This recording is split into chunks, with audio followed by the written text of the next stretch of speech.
So just to bring things up to speed, right? Today's July 26th. Things are constantly changing. We're constantly adapting. The latest news is that maybe they're going to extend the student loan payment pause, which currently is set to expire in just over a month on August 31st. Maybe he's going to cancel some amount of debt. Maybe it's 10,000, maybe it's more. Maybe there'll be an income cap. So we have always maintained that we're fighting for full cancellation, and we're fighting to fully fund public colleges and universities moving forward so that nobody is forced into debt for an education. So before we get started, a few quick disclaimers.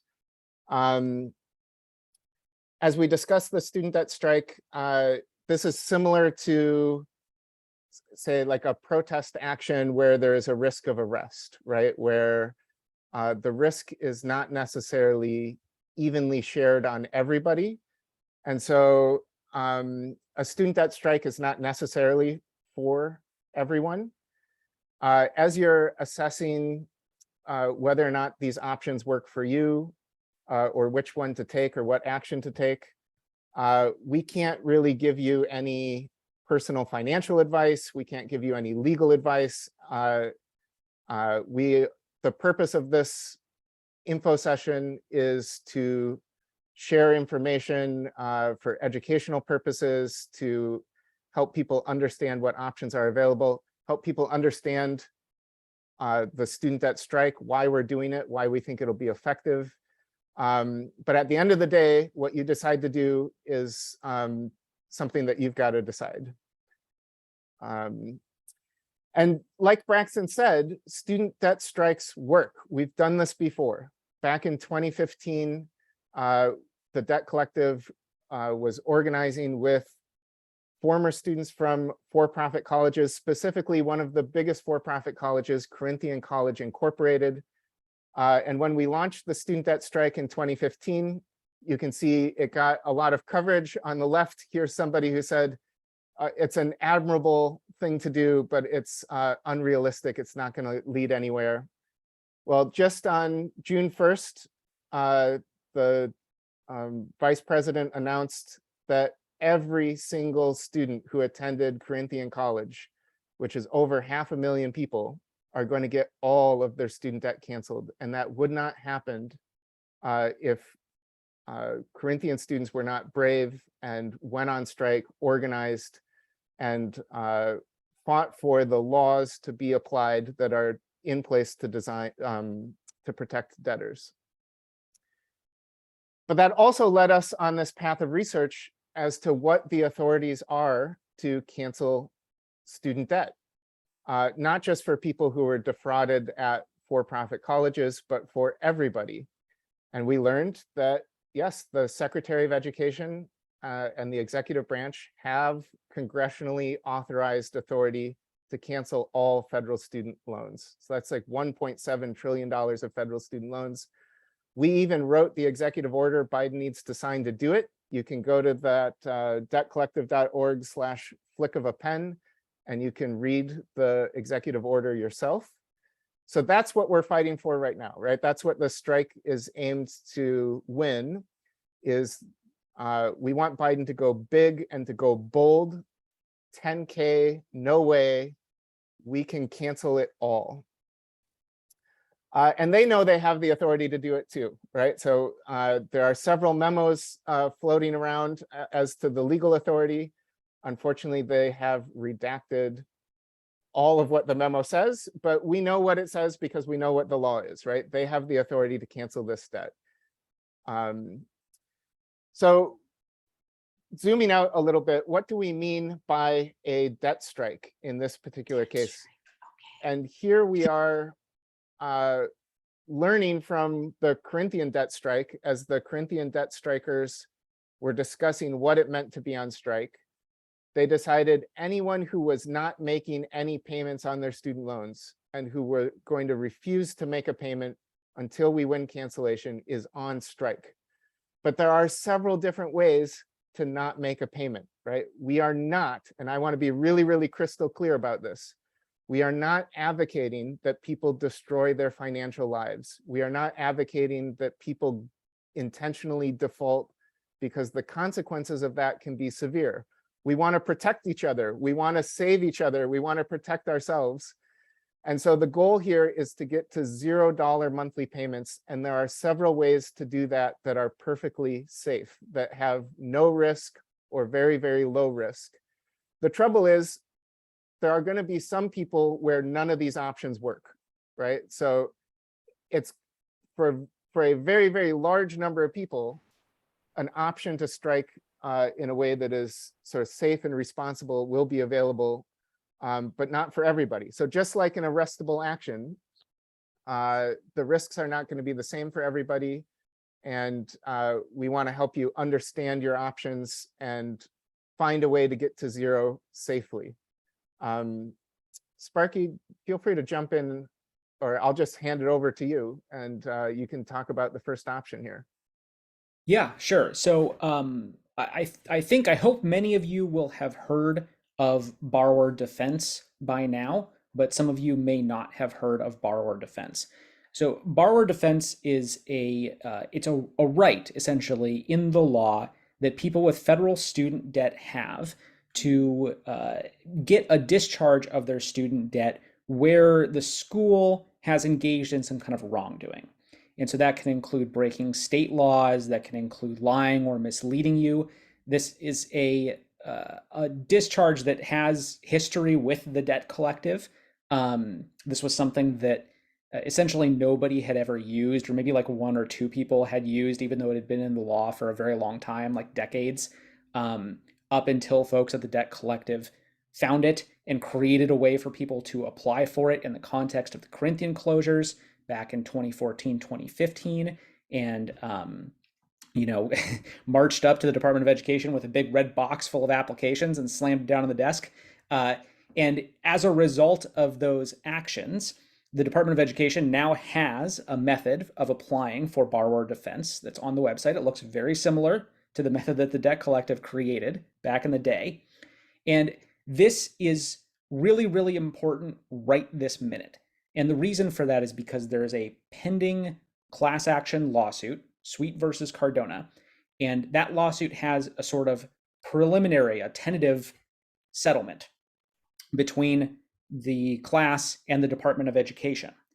And that settlement applies differently to people who apply for borrower defense before it is final versus after it is final. And so this is really why we want to highlight the borrower defense option in particular right now, because if you feel that your school misled you or did something else wrong, anything untoward, and particularly if your school is on the list of 150 schools that are specifically named in the lawsuit, it's really, really important that you go and you file a borrower defense claim like today, like yesterday. We don't know when this settlement is going to be final. Nobody knows. That is mostly within the discretion of the court, but it could be quite soon. And so it's really very important that everybody who can and who thinks they might be eligible go file one of these claims. When you file borrower defense, you have the option of asking for forbearance, which means zero payment on your federal loans while your borrower defense claim is evaluated. Now, this does not necessarily mean that no interest will accrue on the loans. And if your claim is eventually denied, want to be very clear about the risks. You could end up having a lot of accrued interest after this period of time if you haven't been making payments, but this is usually an option that works well for people. It's something that we are encouraging folks to do if they think there's even a chance that they might be eligible, is to go and submit a borrower defense claim right now. You can find the information for it on our General Strike website and in a lot of other places. Very strongly encourage everyone to please go check that out. And again, if there's any grounds that you think your school may have misled you, if they weren't clear to you about the costs, about what the program would be like, about your prospects of getting a job afterward, about whether you could get licensed, about anything at all. It's very important that you go and you submit one of these claims as soon as possible. Yeah, and I'll just add that these practices are very common in the for-profit space, but they're not exclusively in the for-profit space. So if you attended any school where you feel like they misled you,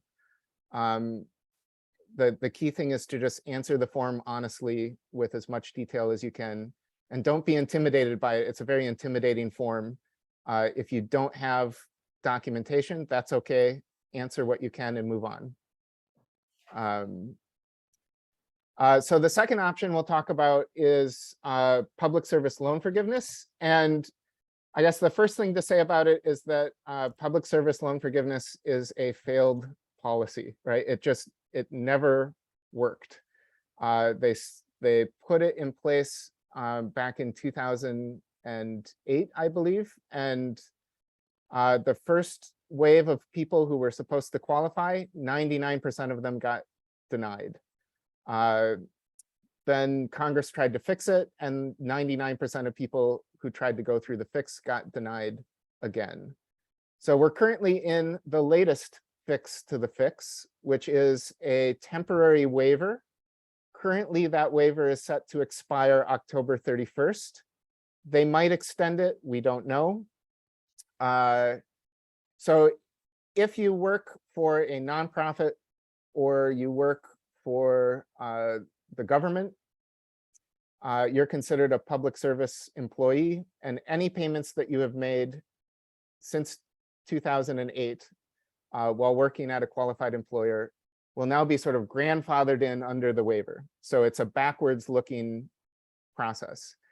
But if this applies to you, you really should get moving quickly, because like I said, it currently expires October 31st. Depending on your situation, if you have older federal loans that are called like FEL or FELP loans, you have to consolidate in order to apply for this. And that consolidation takes time. So you should start that step ASAP so that you can apply for the waiver before October 31st. The good news is that a lot of people are finally getting their debt canceled under the waiver, but I think it's like 2% now. Like 2% of the people who have applied have been processed. So it's definitely got its glitches and its problems. But the best way to strike your debt is to get it canceled. And even if you haven't made 120 payments in the past, you can bank the payments that you have. So for some people, they're very close, or for some people, it's just nice to bank what you've got because the future is unknowable. And Sparky, feel free to add more about this. Yep. So the next option for getting to zero is to get to zero via an income-driven repayment plan. And the part of this slide is about income-driven repayment cancellation. Many folks probably know, theoretically, if you spend enough time, an insane, ridiculous amount of time on an income-driven repayment plan, you can have your debt canceled. But only 32 people out of literally tens of millions have ever gotten their debt canceled via this mechanism. But this is, even if it's not an effective way due to the Department of Education and servicers' incompetence to have your debt canceled, it is an effective way to get your payment down to zero and to therefore be on strike. Income-driven repayment plans are plans that calculate your required payment based on your income. There are a bunch of different complications in terms of what types of loan you have, for what the payment calculation will be, but many people who do not make very much money will qualify for significantly reduced and often $0 payments under income-driven repayment plans. You see in this slide, about half of all people enrolled in income-driven repayment plans before the pandemic had $0 monthly payments. I myself, including in my first job as an attorney, made little enough money that I had $0 payments under income-driven repayment plans. You can apply for these. The normal sort of the default application process looks at your previous year's tax returns to determine your income and then does math based on that. But you should all know that you can submit additional different information if you've had a change in income. You can also often request a more detailed, specific analysis of your income and expenses. And so this is a I think largely a good practice for a lot of people anyway. I think the one caveat to introduce here is you probably mostly all know this, but when you're on income-driven repayment, your interest can accrue. And this is one of the ways that you can end up owing more after a period of time than you did at the beginning. But for a lot of folks, myself included, for a very long time, you just can't, you don't have a choice, right? You can't afford the payments to pay off the interest.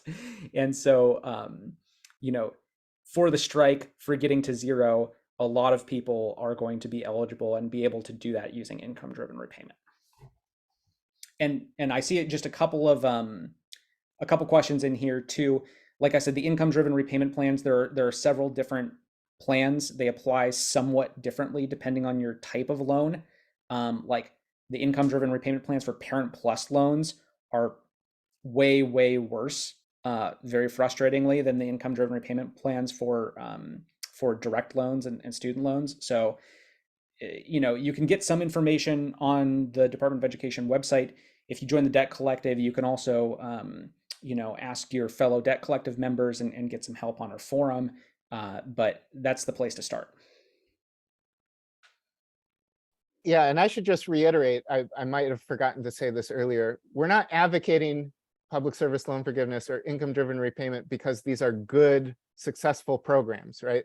We're using them to get to zero to join the strike safely. That's really it. If you can get your debt canceled through it, even better. But it's a way to refuse to cooperate with a policy failure. So if those options don't work for you, one option, and this again, information might change as time moves forward, but the current reporting is that if they do restart payments, whether that's September 1st or whether that's after the midterms, they are planning to have a 90-day grace period where people can refuse to pay, and there will basically be no consequences other than maybe interest will accrue during those 90 days. We don't know. They haven't really spelled out the details. So this is something to keep an eye on. There's really no reason anyone should make payments for the first 90 days if they restart payments. And this would help us build leverage and power. Yeah. And so this last one is mostly automatic, which is that if you're a student, if you are currently enrolled in school, you are on strike. Your payments should be $0. You should be an in-school deferment. And, the strike is the combination of getting to $0 and recognizing in our shared struggle that you were on strike, having the political consciousness of being on strike. So if you're a student, you got $0 payments, you say you're on strike, you're on strike. Welcome.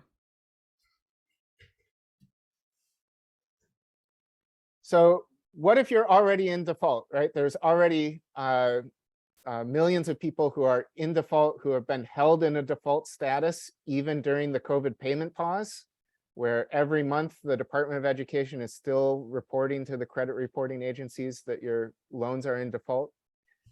If you're already in default, there's a couple options. One is that you can reframe that as being on strike, right? It's not a personal failing, it's an act of political resistance. Now, for some people, depending on what their circumstance is, there might be a safe way to pull your account out of default and keep it at a $0 payment. If you've never done this before, everyone has the option to consolidate once out of default. And when I say consolidate, I mean consolidating directly with the Department of Education a direct loan consolidation, not with any kind of third party, which are often either scams or predators. But if you consolidate once, it'll pull your account out of default and put you under that COVID payment pause, zero interest, $0 payments for as long as that payment pause lasts. The other thing is that the Department of Education has been saying for a long time, without spelling out the details, that they are planning what they're calling a fresh start, which is going to mean they're going to pull all federal student loans out of default. We don't know when they're going to do it. We don't know the details. We don't know what it looks like. And I know Sparky has strong feelings about it being referred to as a fresh start, but that's what the Department of Education is calling it and what you might see it referred to in the media. So that's something to keep your eyes on. If that isn't an option for you and you just simply can't pay, we're saying shift that frame to say, it's not that I can't pay, I won't pay. This is a strike.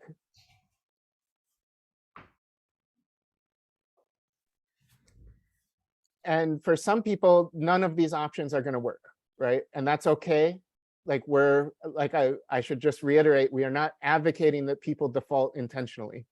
Do what you have to do to protect yourself and to survive.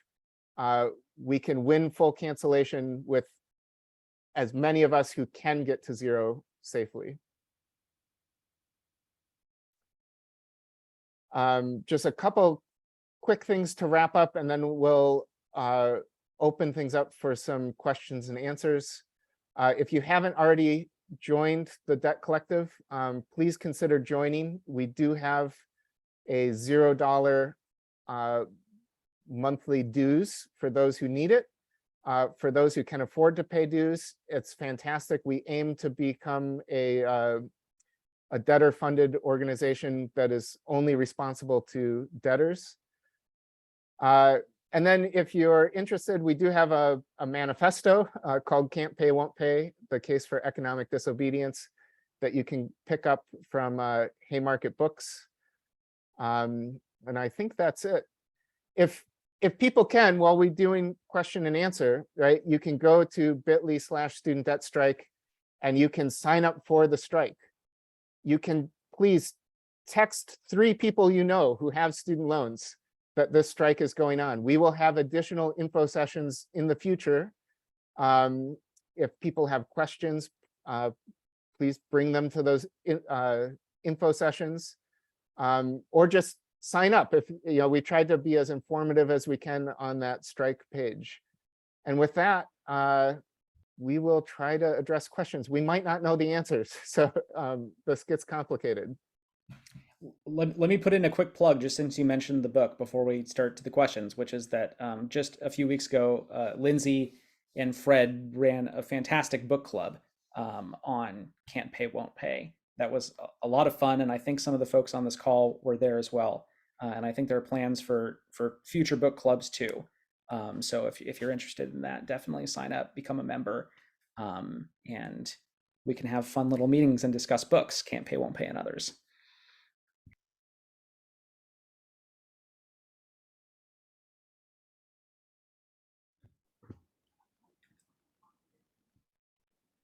So I think I see some stacks coming in, and just to reiterate what Braxton said in the chat, the way that we generally do this is if you have a question, if you can write stack into the chat, and we will try to monitor the chat and address the questions in that order. So I see one, it looks like maybe the first one is from WL.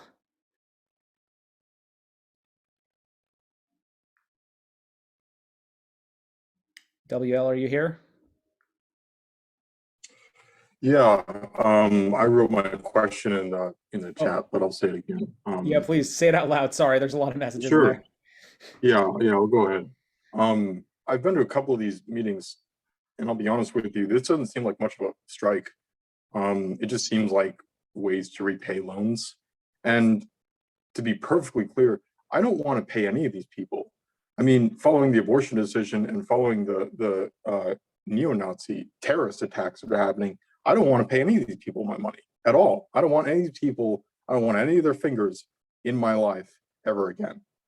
what is an actual way to strike against these people without paying them off so that they can stop meddling in my life like this? Yeah, I have maybe at least a half answer to that, but Thomas and others should feel free to join in too. I mean, I think that this is a hard balance in terms of a financial strike in particular in a couple of ways, right? One of those ways is that the Department of Education doesn't need our money. And so the leverage that we have over the Department of Education is kind of, it's not as straightforward as you think, right? It's not like if everybody stopped paying their student loans that the government would collapse or something. So I completely sympathize with you. I think that what we're trying to do is we're trying to make this a political action and also make sure that people don't destroy their financial lives in order, or at least make sure that they're aware of the ways in which they can avoid destroying their financial lives in order to participate. I, you know, I mean, we can't tell you to just stop paying. If you wanted to just stop paying, of course you could. I hope that you would understand the risks. And I think that, you know, that is a powerful political statement, in my opinion. But also, you know, it's unfortunate that it does not actually hurt the lender in this case. But, you know, I don't think that any of us would say, don't do that if you understand what you're doing. And I would just add that although Sparky is exactly right, student debt is unique in that the government doesn't need our money, right? If we start organizing other debt strikes against other types of creditors, the situation could be different, right?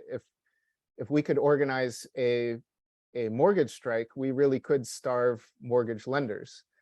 But every dollar that you don't pay to the Department of Education is a dollar that stays in your pocket. And that's important. And so the question is, since there are various ways of doing that, what's the safest way for you, right? Because defaulting doesn't necessarily stop them from getting that dollar, right? They have enormous powers. They have powers that would make the mafia jealous when it comes to garnishing wages, garnishing Social Security. So if we can get you at $0 a month and avoid that, that seems better. And again, the theory of change here is that we win the cancellation through an executive order. And we build, you know, right now the Biden administration seems to be, their goal seems to be restarting payments and trying to calibrate the minimum amount of cancellation they can get away with.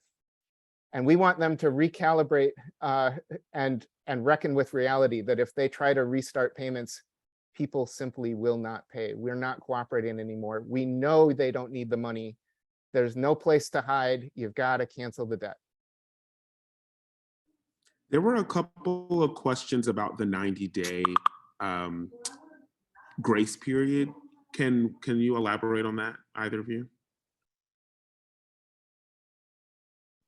So unfortunately, all we know is what has been reported, right? So I would love to be able to add a lot more detail, and we just need to wait for them to tell us that detail. And hopefully we never learn, because they never actually seriously restart payments. So as best I can understand, it's that they're not going to count non-payment as a late payment. They're not going to have that start the clock towards what would normally be considered default, right? Default doesn't happen immediately. But there are some questions we don't know. Is the interest going to start accruing, or is that interest going to be a 90-day grace period also? We just are going to have to wait. Yeah, I'm sorry, I don't have more info at this time. Yeah, I don't have any more info either.